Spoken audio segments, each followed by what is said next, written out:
Okay, boys and girls, for the next lesson, we're actually going to be showing you multiplying and also dividing integers, okay?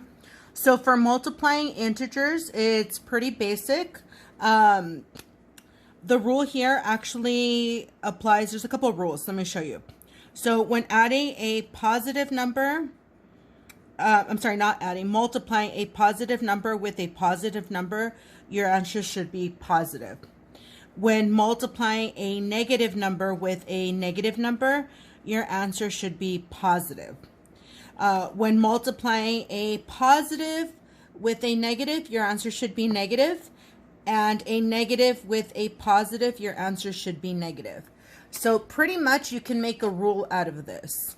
And the rule is pretty simple. Hopefully you could tell. Whenever you multiply integers that have the same, see that? So same sign, as long as they have the same sign, they will always be positive, okay? And down here, if they have a different sign, and the order doesn't matter in which you multiply them, okay? If you multiply different signs, they will always be negative. So the rule is pretty basic, okay? So now let's do some examples. Okay, so here I have a few examples. So if you look at the first one, we're multiplying a positive with a negative. So again, I would just multiply 6 times 4 and say 24. And then because one of the signs is negative, then my final answer should also be negative. Again, the rule is multiplying different signs, it shouldn't be negative. Number 2, 4 times 2, 2 positives should still give me a positive. So this would just be positive 8, okay? Same sign, positive. Number 3, we have negative 6 times positive 4. We know 6 times 4 is 24. And because we have a different sign, it'll be negative. So it's kind of like number 1, it's just it got switched, okay? Again, order doesn't matter. Number 4, we're multiplying 2 negatives. So 2 times 1 is 2. And because they're both negatives, it should be positive 2, okay? You might see other symbols of multiplication. You might see parentheses, okay? So parentheses or a dot in between. Those are both symbols that represent multiplication, okay? All right, let me give you some examples. Okay, boys and girls, here I'm giving you 4 examples. So for the first one, you have negative 7 times 5. The second one, 10 times 5. The third one, 7 times negative 12. And the fourth one, negative 8 times negative 12. So here are 4 examples. I'd ask you guys to please pause the video at this moment. Try these on a separate sheet of paper and then come back for the answers. Again, for multiplication and very small basic numbers, you really don't want to use the calculator, okay? So make sure you try these on your own without a calculator. Okay, you know you did this correct if you got these answers. Negative 35, positive 50, negative 84, and positive 96. Okay? All right, guys, now we're moving on to the next part. All right, guys, the next lesson we're doing is dividing integers. And the rules for dividing integers are very basic, and they're very similar to multiplying integers. So in the first scenario, we have 2 positives. Okay, so if we divide a positive by a positive, we should still have a positive. And the next scenario, we have 2 negatives. If you divide a negative divided by a negative, should still be a positive. Okay, so the rules are similar to the multiplication. Then in the bottom, we have a negative with the positive. So again, as long as the signs are different, you should always end up with a negative. Okay. The order doesn't matter as far as these two. So as long as it's 2 different signs, it's negative. So just remember that rule. If you divide 2 same signs, should always be positive, okay?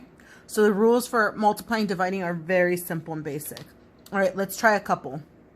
All right, guys, here I have some examples, okay? And I wrote them in a couple variations, okay? So let's start with the first one. The first one, we have 35 divided by negative 5. So here I have a positive divided by a negative. So just remember, 35 divided by 5 is 7. And because we have 2 different signs, then it has to be negative 7. Okay? In the second one, we have division, but it's demonstrated as a fraction. Whenever you see a fraction, that's the same as division. And you always want to take the bottom divided by the the top divided by the bottom.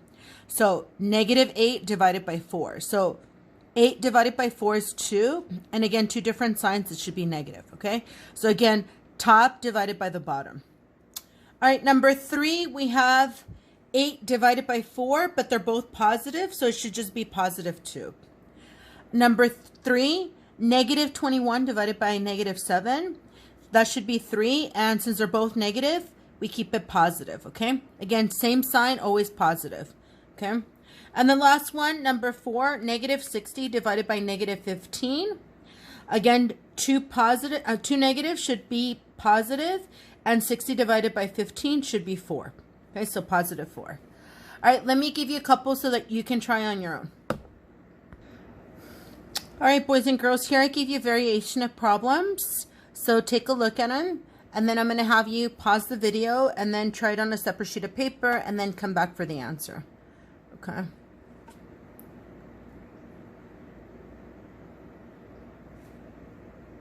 So you might want to pause the video right now, but I'm trying to show you all of them. Okay.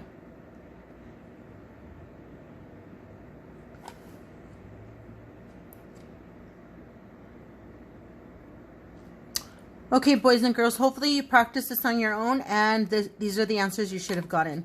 So for number 1, -6. For 2, +5. For 3, +5. For 4, -15. For number 5, -4. For number 6, -12. And number 7, -5. Okay. All right, let's do one more. Okay, so once in a while you'll get a fraction, and again, all fractions, you have to consider them as division problems. Okay, once in a while you get a fraction where the denominator is bigger than the numerator, and if that's the case, all you have to do is just simplify it, okay? So here you have 12 divided by 24.